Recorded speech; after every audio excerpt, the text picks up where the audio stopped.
Author's Press.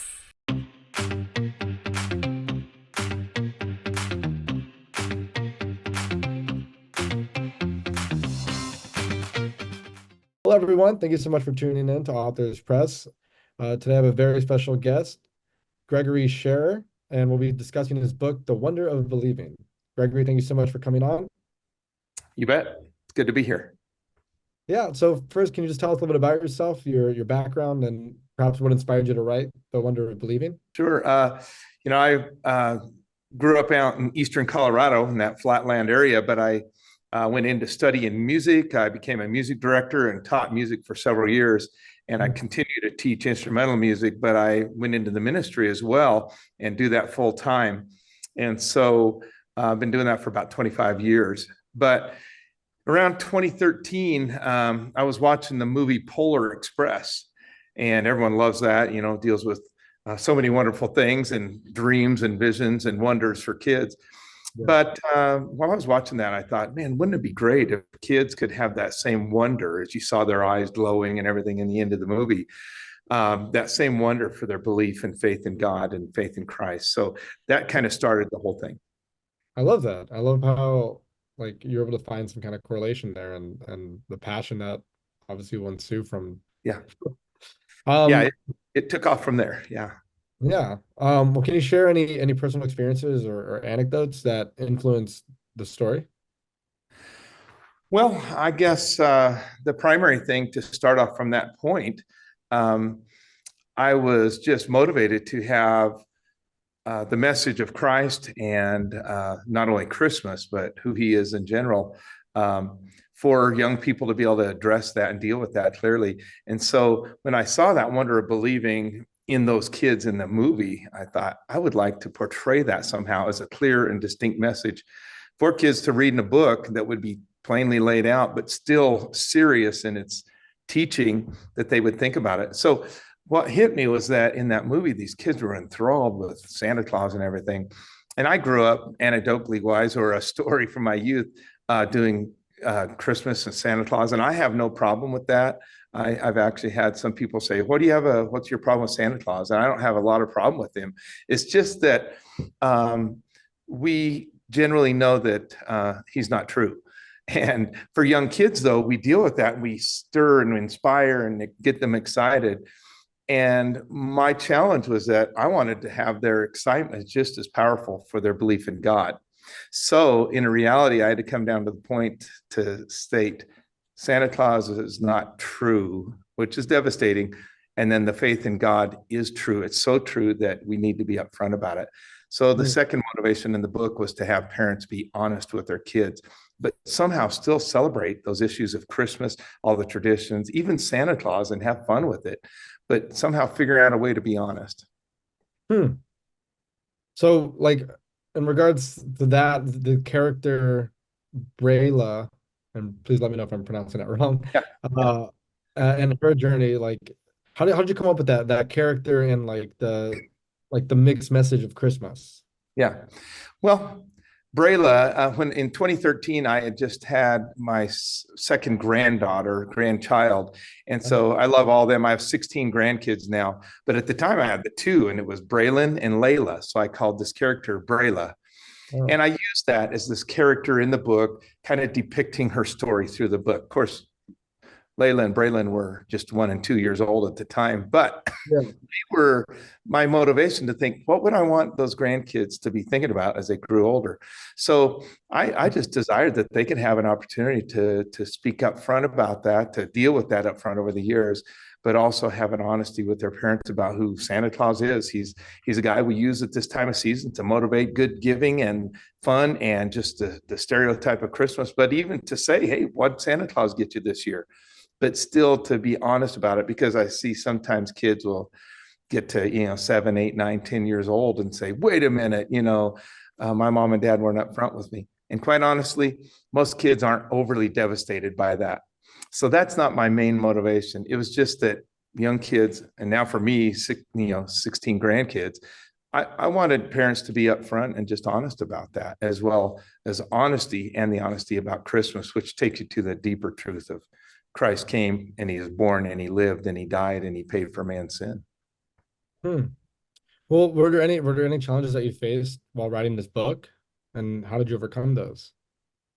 Well, I guess the main challenge was how do I get that message across in a short number of pages enough to where kids could read it and still get that kind of a pretty solid message across. And as well, tying the artwork to it. My sister, Diane Kimball, did the graphics, the artwork, and just drew those out. But our idea was to have the illustrations to be something that would be like a child drew it, but yet some quality of artwork that made it good. And so she did that work for me. And it was really, I thought she did a great job. But the idea is that a kid would look at it and say, hey, I could have drawn that almost. And so the challenge was to get the story squeezed into the amount of time that you have in a short book and still get the sincerity of it across and let that artwork cause that dream and that wonder in their eyes to happen. So in the opening or the cover page of the book, I just have a picture of Santa Claus standing behind a manger where the birth of Christ is happening. So he's secondary in that. And that was the idea. Wow. It's you have such a vivid like creativity and like the imagination. Like I love how you're able to, I guess, portray these things, and have it be very digestible. Yeah. Very Yeah. interesting. Thank you. I appreciate that. That's what I hope to do. And, the goal is to let that penetrate hearts and minds. And I think there's people that will resist this, kind of upset that you want to spoil kids' vision and hope for, Christmas joys. And that's not my hope at all. That's why I even said in the book, I want people to take the traditions of Christmas and mix them with the reality of Christ and truth and be able to live that out in their lives honestly. Wow. Well, so then what do you hope that readers will take away from reading the story? Well, I think those two things. Number one is being honest with kids, which I know that if a kiddo looks at their parent and that parent lies to them about something, whatever it is, and maybe Yeah. it's not a lie, let's call it an untruth for now, that they don't tell the full truth, and the kid later on has a decision to make to be honest in a situation. They can look at their parent as their example of honesty and say, well, they kind of fudge the truth. I can fudge it here too. And Yeah. honesty is an important thing. Obviously, none of us are perfect, but it's an opportunity to say to the kids, hey, I'm being honest with you. Let's have fun with this. Let's be truthful. But here's the deeper truth about a God who sent his son to live and die and pay for our sins, but who did that sincerely. And sin is a serious thing. In our world today, we're kind of blowing off sin as a side word or something we should avoid or whatever, when really it's a big issue. And that's really why God sent his son to do that work, to propitiate or satisfy the debt of sin. So compared to being um, honest about the gospel truths and having fun with an item like Santa Claus, I think the dichotomy is pretty bright. I mean, it's clear what you should do. You should be honest. Yeah. And then, of course, the truth of Christ. Yeah, no, for sure. So and then like for me, this is so interesting because how did like your own beliefs and experiences like shape this message in this book? Well, I remember when I was a kid, I had three siblings, so all four of us. I remember distinctly Christmas morning laying in bed crying out to mom and dad if they'd let us get up so we could come get our presents. Yeah. And that's so wonderful. I honestly, that's one of my most vivid memories. We lived out in the country. We didn't have a lot of money. It was a rural life, and that was a big deal. And I can't imagine how my mom and dad came up with the money to get us special gifts like a tricycle and a horse and a rocking horse I remember when I got older, they got me a trumpet that I played, and that's what I went into as music performance. And so Oh, how they pulled that off, I don't know. It's just like all parents, we figure it out. But I remember crying out, "Mom and Dad, can we get up?" And so it was exciting. And so I don't know, it was bittersweet to me to write this in a way because I don't want to ruin that dream for kids. So it really comes down to that thing, honesty and integrity with our kids and the truth about the truth of Christ. yeah. So now that you have like grandkids and obviously your own kids, how did I'm just kind of curious how like your childhood played into this book. Like did you like maybe raise them a little bit differently from how your parents raised you in regards to Christmas and whatnot? Well, honestly, and that's the ironic thing, and maybe even hypocritical if you want to say, but I raised my kids, my own four kids, with Santa Claus. I remember my one son, we got him a puppy, and it was a man, we did the everything to get him a puppy for Christmas, and it was all under the guise of Santa Claus. And I think he Oh, knew it wasn't. And that's where this is okay. It's not devastating. But once again, we used that. But then later on, when I got older and I have my kids grown up, and I'm thinking about them raising their own kids. I mean, my yeah, four kids, 16 grandkids. It's crazy. Or they have 16 of their own kids. So yeah, I yeah, think, what would I like for them, and what do I want for kids? And as a pastor in a church and pastoring ministry, I just want to be upfront with people, and the upfront part is being truthful about the gospel, the truths of the Bible. So my own upbringing and what I did as a parent, actually, I was teaching Santa Claus, if you want to say. We were having fun with it. So when a parent teaches Santa Claus, or goes along with that, I don't have a problem. I'm not judging that.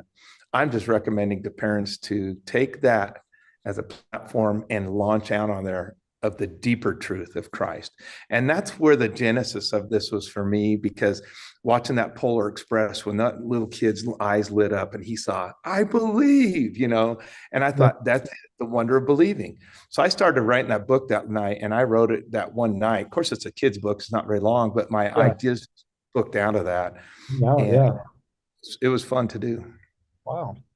Well, so then, did you do any research or consult with experts when writing this book? I know you said that you kind of did it all in one sit down, but did Yeah, you did I think you? you answered. Oh, so now. Yeah, I did do a lot of research, but I certainly I love to read, and I read a lot of different things. So I've been influenced by a lot of different authors, and I can't even say one. Obviously, the Bible's a key one, but I Mhm. love great authors, but they're pretty heavy duty, Yeah, doctrinal type books. And so to read lighthearted things, I don't do a lot of that.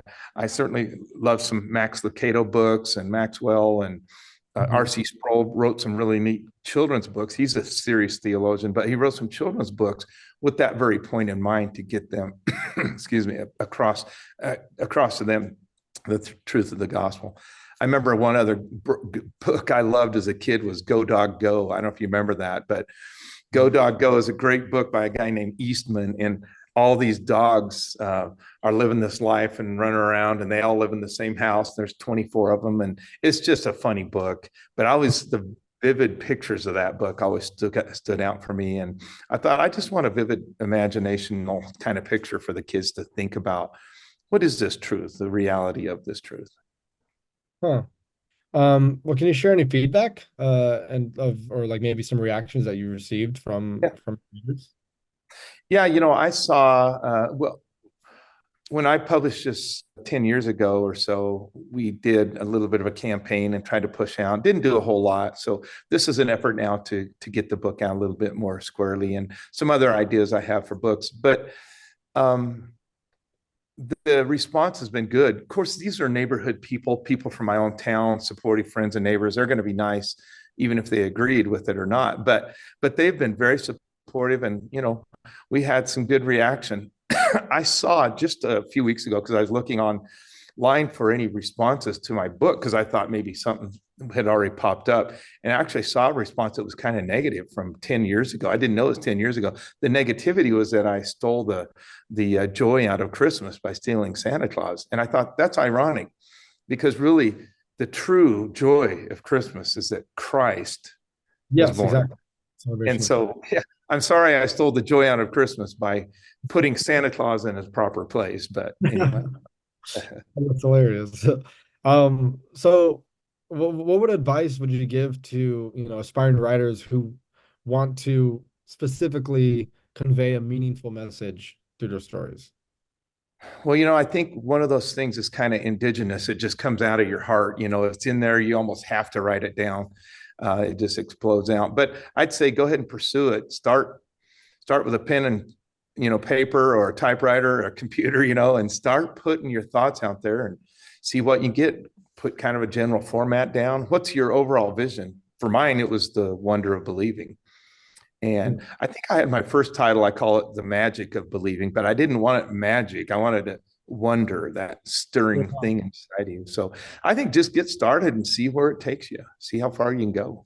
Yeah, and then did you like, I mean, okay, I guess you kind of like sat it, wrote it all down in like a night, but like, did you Yeah, construct the general outline of the story, or did you really just like it just came out? it Was just it like, flowed what did out. you, oh wow, okay. Yeah, it just flowed out. But I love doing stuff like that.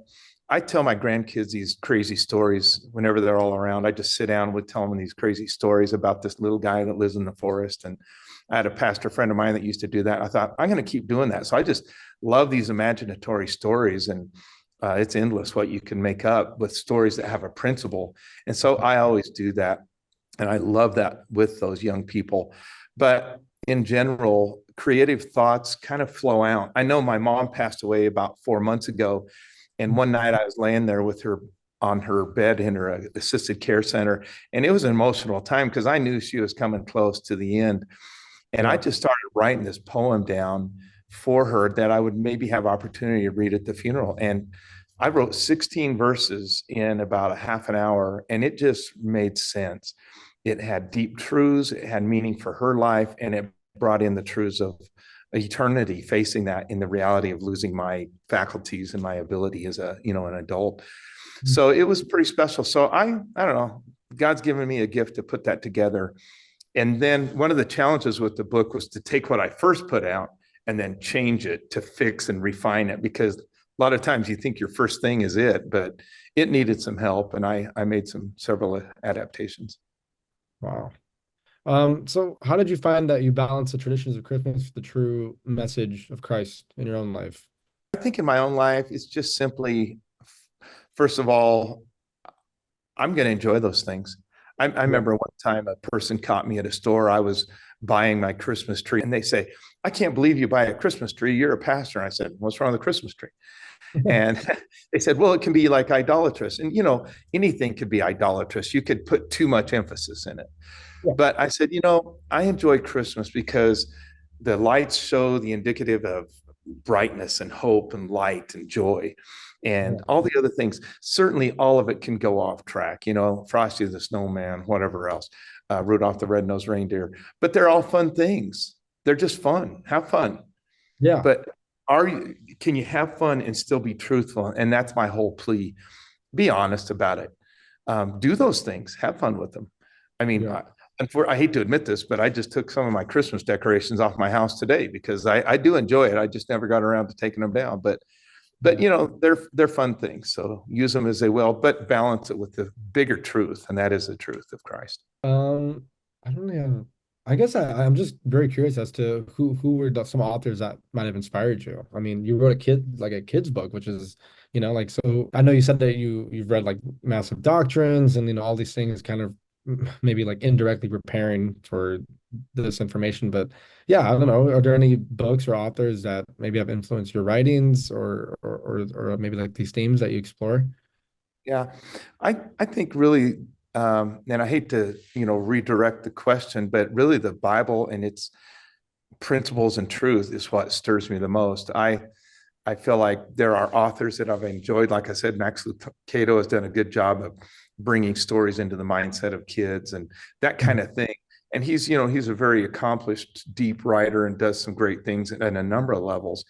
But I just took the principles that were in my heart and decided to put them out there on paper. And I have another book I'm working on right now. It's similar, it's kids geared, and it's going to be dealing with a deep principle of scripture of really each person in all of eternity past will have to deal with their relationship with God. And that means you will have to deal with him in a submitted or humble fashion. In other words, bowing to him. And I use a character in there to bring that picture across. So I haven't named that character yet, but it will be kind of a blending of some of my grandkids. So Wow.